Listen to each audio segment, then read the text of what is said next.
Alright, now so this is the plexus known as brachial plexus that has been formed on the posterior triangle of the neck and has been formed by the union of the anterior rami or the roots of the cervical from the 5th to the 8th and the first thoracic root. All of them, they unite, they form the brachial plexus. Now let's start.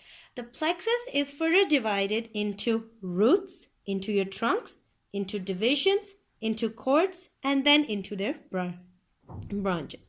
Now, the root of C5 and C6, these two, they will unite with one another and form a trunk known as the upper trunk. The root of C7 will not unite with any and it will continue itself and form a trunk known as the middle trunk. The root of C8 and T1, they will unite with one another and form a trunk known as your lower trunk. Then these trunks, they will divide into anterior and posterior. They will divide in front, forming the anterior division, on the back side, forming the posterior division. Now, the anterior division of this upper trunk, it will unite with the anterior division of your middle trunk. This one, both of them, when you unite, they form a cord known as the lateral cord. Then the anterior division of this lower trunk, this has been shown, this one, it will not form or unite with any of the divisions of the upper and middle trunk and will continue itself to form a cord known as the medial cord. Then the posterior, the ones on the back, those of the all three trunks, the upper, middle, and lower, both of them, all three will unite and form a cord that is known as the posterior cord. So that is how cords are formed. Now all these three cords, the lateral cord, posterior cord, and the medial cord, these all three, they have no communication with the first part of the axillary artery, but the medial cord lies on the medial side of the second part of the axillary artery, posterior on the posterior side, and lateral on the lateral side of the second part of the axillary artery. So we can say that the lateral, posterior, and the medial cord of the brachial plexus, they have communication and relation with the second part of the axillary artery. Then these cords further give division. The lateral cord, it will divide into the first one, this one, that is known as the lateral pectoral nerve. Then it gives another branch here that is known as the musculocutaneous nerve, and then it combines with the median nerve of the median root and forms the lateral root of the median nerve. Then the branches coming from your posterior cord are called as your superior and inferior subscapular nerve, thoracodorsal nerve, you have your axillary nerve, and then you have the radial nerve.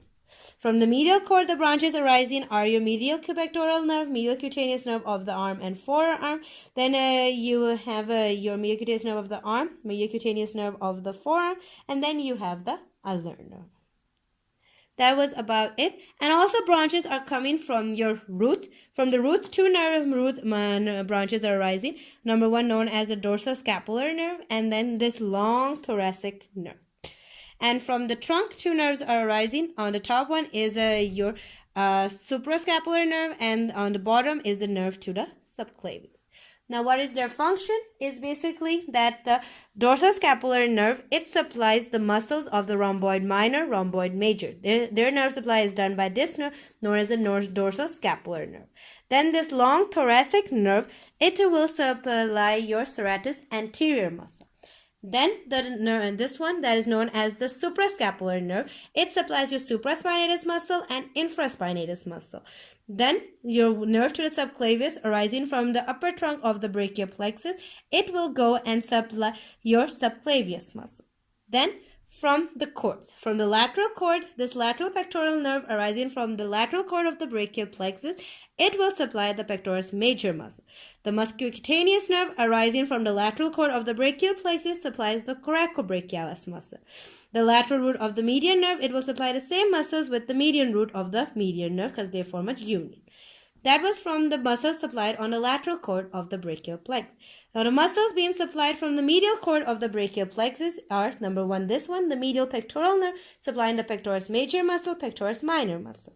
Then we have this one, medial cutaneous nerve of the arm. It supplies skin on the medial side of the arm, followed by the medial cutaneous nerve of the forearm, supplying the medial cutaneous side of the forearm. Then you have the ulnar nerve. Ulnar nerve will go and supply your flexor carpi ulnaris muscle, which is the muscle of the forearm. Then you have the median root of the median nerve. They will go and they will supply your flexor digitorum superficialis muscle, etc., all the muscles of your forearm. Then last is the posterior cord branch. The first branch is the upper and lower subscapular nerve. They will supply your teres muscle and along with your suprascapular muscles. Then you have the other known as the thoracodorsal nerve. It supplies your latissimus dorsi muscle. Then you have the third, this is known as the axillary nerve, and it will go and supply your deltoid muscle. Then you have the last, that is the radial nerve. It will supply your triceps muscle and your extensor muscles. So that was all for your brachial plexus. Hope it is now easy. And if you understand it, this diagram will be not very difficult. How to draw this diagram is basically very simple. You first draw 5 circles. Label them C5, C6, C7, C8, and T1. And then you know that the C5, this will make a straight line. And then C5 and C6, they will unite with one another. So you will draw a junction of it and you will extend it. This will form the upper trunk. C7, no union, so just straight line forming the medial trunk. Same is case with C8, T1. C8, T1 unite with one another and they form the trunk known as the lower trunk. Then you will continue that the upper line is the anterior division and the lower is the posterior. Now we know that the posterior division combines with the posterior of the middle trunk, so you will draw a downward line. Similarly, the anterior division of the middle trunk will combine with this to make it upward and it will form the lateral cord. The anterior division of the medial lower trunk, no junction, straight line forming the medial cord, and the posterior upward uniting with this posterior trunk forming the posterior cord and this forming the medial cord. Then you just draw 3 branches. This is one known as the lateral pectoral nerve, musculocutaneous nerve, lateral root of the median. On the medial side, you will draw 4 branches. This is the medial pectoral nerve, medial cutaneous nerve of arm, medial cutaneous nerve of forearm, ulnar nerve.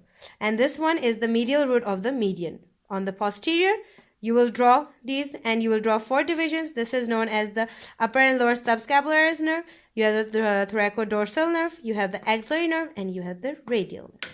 That is how you draw the brachial plexus. Hope it is understood and it will help you understand brachial plexus. Thank you.